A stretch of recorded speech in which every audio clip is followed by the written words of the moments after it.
Hello, everybody, and welcome or welcome back to the second shelf and to another recent reads on Sunday. Quite cold, dreary Sunday it is here in Cologne, and I'm already coughing without having a cold, so that's a good start.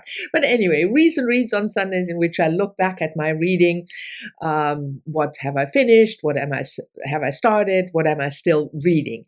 And I have two books that I have finished some time ago, but they're both fiction, and I didn't want to lump them in with the nonfiction November recent reads of last Sunday. So the first one that I finished was Margaret Atwood's The Robber Bride, first published in 1993. And this was a buddy read with Adam from Memento Mori. And as always, I will leave a link to his Instagram down below, still in the hope that maybe someday he will come back to BookTube. Who knows? This is the story of four women. On the one hand, there are three women, Caris, Ross, and Tony.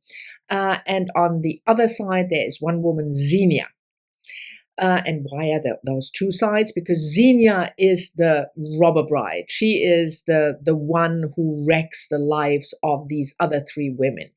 The robber bride is a kind of a twist adaptation of a fairy tale by the Brothers Grimm, where you have the robber bridegroom who abducts his brides and kills them and eats them. That's the short version of it. It's quite a gruesome tale. But anyway, so this is the twist that there is no robber bridegroom, but it's a woman, the robber bride, who is the wrecker. And we follow these three women when in the beginning they thought Xenia was dead, and they have lunch, and all of a sudden Xenia enters the restaurant. And then Atwood takes us back to the lives of the three women separately, and how they met Xenia and what Xenia did to them in their life. And it all has to do, of course, with the men in the three women's lives. I'm not going to say more about the plot because it would just give too much away. I really enjoyed the book. I thought it was good, and it could have been maybe brilliant, but I didn't care much for the ending. I had a little bit the feeling when we are back after all these backflashes in the present day, and then what happens with the three women and Xenia, it felt as if Atwood at a certain moment said, well, I'm just going to have to end this shit somehow. So I didn't think the ending was very well done. It was a bit clunky, but it was just a real joy to, give yourself over to an author who is extremely capable. You go with the flow. She can tell a story. It flows seamlessly.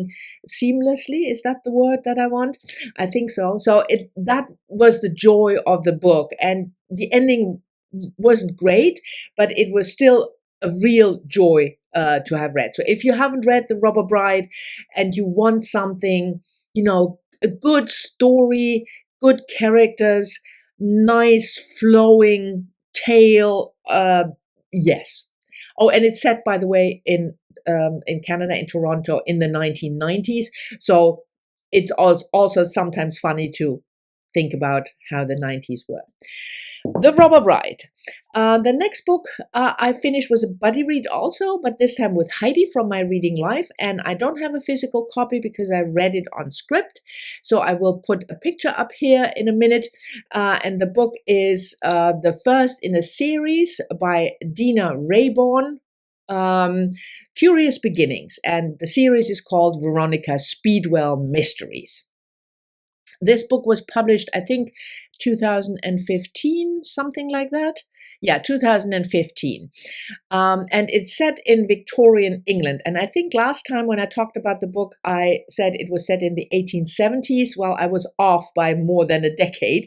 The book opens in 1887. So it's towards the end of the reign of Victoria in London. And we have the main character, Veronica Speedwell, who is an orphan. And the book opens when she was living with two aunts. And the last of those two aunts has died, and Veronica wants to go to London and she wants to explore the world. She is a scientist, a self-made scientist. She collects butterflies. She is a natural historian, which also fits nicely with that time. You know, if you think about Darwin, Origin of Species, having been published in 1859.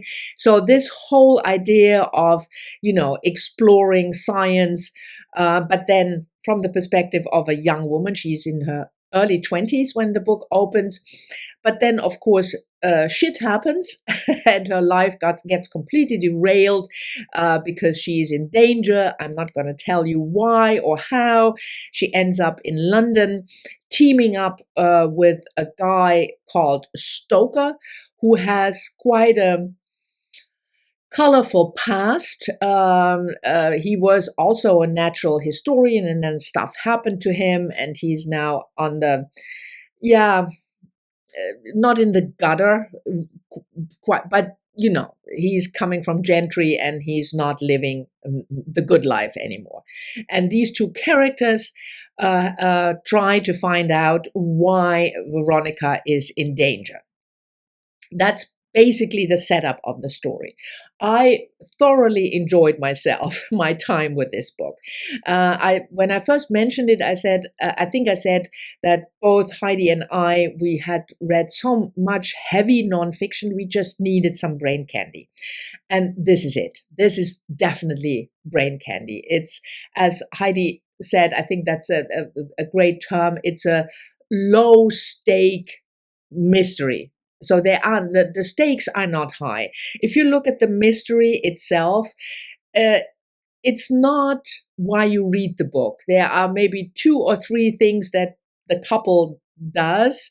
I mean, couple in the sense not love couple, but working couple, Stoker and Veronica Speedwell, in order to solve the mystery. So it's, if you're looking for a mystery with lots of clues and red herrings, this is not it. The book lives and gets the charm from those characters, the setting in Victorian England, and this combination of a very, very feisty woman and the man who is surprised by her, but has also a very strong character, the natural history stuff. That is why this book works. For me, at least, it worked, not because of the mystery. I mean, you know, it's like the mystery, if you just compress that book to the mystery, it's maybe 20 pages. But I really enjoyed it, like I said, and I'm not now immediately want to pick up the next one. I think there are already 7 or 8 or 9 in the series, but I definitely bookmarked this series. And whenever I'm in such a mood that I need something very peculiar with its own flavor, but with low stakes, then I will certainly return to this mystery series. So I think it's a successful series if you don't expect too much of a mystery solving in the book. Okay, so these are the 2 books that I have finished, fiction books, and now what I'm reading or started or still reading. For Nonfiction November, I have 2 books on the go. The first one is this, Viral Justice by Ruha Benjamin, published earlier this year. And this is another buddy read with Chris Warlock. I will leave a Goodreads link to her Goodreads page down below. And she is, of course, one part of the book Cougars. So I will leave a link to their channel also down below. Ruha Benjamin is a professor in Princeton, if I'm not mistaken. Yes, Princeton. She African American studies. She is a sociologist, and this book is about racism, how to combat racism with small steps. Viral justice takes its cue from how a virus spreads. A virus being a small entity, but it can spread, one virus at a time, so to speak. And the book takes the COVID-19 pandemic as a kind of starting point and vantage point into the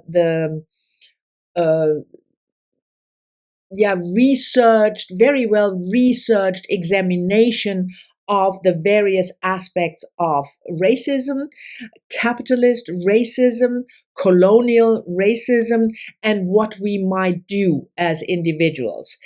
So the book is organized in themes. The first chapter is called Weather. And no, it's not about the weather. It's about how racism weathers your body, how the health implication it has on your body, the constant tension, the constant stress. The next chapter is called Hunted. It's about the criminal justice system. And then we have a chapter called Grind, which is about the day-to-day racism and how that grinds you down. So far, I'm 2/3 in. I think I have 2 chapters to go. It's excellent. This is a extremely intelligent writer who has a good pen. She can give you lots of information without feeling info dumpy at all. But it's very condensed. It's very well told. It's the combination of her own life, what she experienced, what her parents experienced, in relation to the broader picture. That is extremely well done. So far, this is heading straight for a 5-star read. And you know me, if you follow my channel, I'm very stingy with my 5 stars. So very excited to continue this. And we will finish up. I think our last check-in is next week. Thursday, I think so. I will wrap this up in the next Recent Reads next Sunday. And the other nonfiction read that I'm working on is this one, Mary Beard, Emperor of Rome. I'm not very far in. I'm taking it kind of slow, one page at a time, so to speak. And I talked about it already when I started it. Mary Beard, a British historian, especially historian of ancient Rome, ancient times, and this is a look at what it means to be an emperor. But like I said, I haven't made that much progress, so it's very heavy. And this was a present. I think I said that already, a gift from Kim, middle of the book March, for my birthday. So I will most likely not finish this in November, I think, but we'll see. And then the last one is another fiction pick. Oh, by the way, The Robber Bride was also a 1001 book. In other words, the list I made, 1001 books by women I want to read before I die. The Robber Bride is on that list. So I crossed one off my list, and I have, I think, 4 to go if I want to have my goal of 500 books read and 501 left to read. Because the next one is also on the list, now in November, by Josephine Johnson. This is our writer, like you see here, 1910 to 1990. So in the mainly in the first half of this century, the last century. This book was published in 1934, and it received the Pulitzer Prize in 1935, and she was the youngest recipient ever. I think she was 25.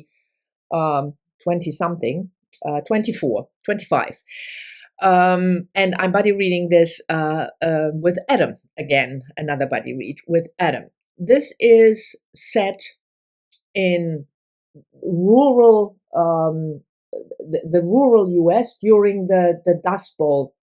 Am I saying this right? Yes. During the Dust Bowl period. So it starts earlier, 1930, when this family has to move from the city to the farm that was owned by the family but is heavily mortgaged because of layoffs. You probably know that in the 1930s, after the crash of 1929, there was a huge depression in the US. Unemployment was 25%. So this family decided to go back to the family farm, even though it was heavily mortgaged, and try to make a living there. The book is told from the perspective of the middle daughter, Margaret. Not Margaret, but Margaret.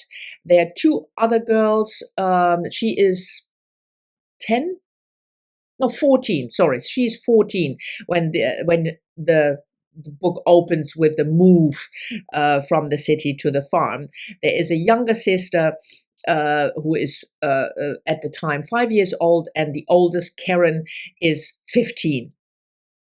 So we follow this family over the course of 10 years, but the book is focusing on 1 year, on one particular year, but then the author goes back in time to when they first moved to the farm, what happened, the hardships, even before the big drought of 1934, 1935. So even the years before were quite hard. And it's told in vignettes almost, very short chapters. The first part we have just finished. We have a check-in tomorrow on Monday, is the time before the big drought. So the years before the big drought. And we are now in the second part. We will have then the big drought and what happens after. So far, I think it's really good. It's complete astonishment to me that a person that young, 24 when she wrote it, her first novel, can write like that, give you a real feel about the hardship of those people working the farm. I mean, you never know how it will go, but I've heard a couple of people really raving about this book. Kim from Middle of the Book March, for instance, she gave it 5 stars. If I remember, she thought it was really brilliant. So if it goes on like this, it's gonna be excellent. But it's also tough. I don't know why I said that twice, but we just go with it. Anyway, so these were my recent reads for this week. 2 books I finished and 3 books I'm still working on. Thank you very much for watching. I hope you've enjoyed it. I'm behind with my comments, but still I'm looking forward to your comments. So please comment if you feel so inclined, and I'll talk to you all soon in the next one.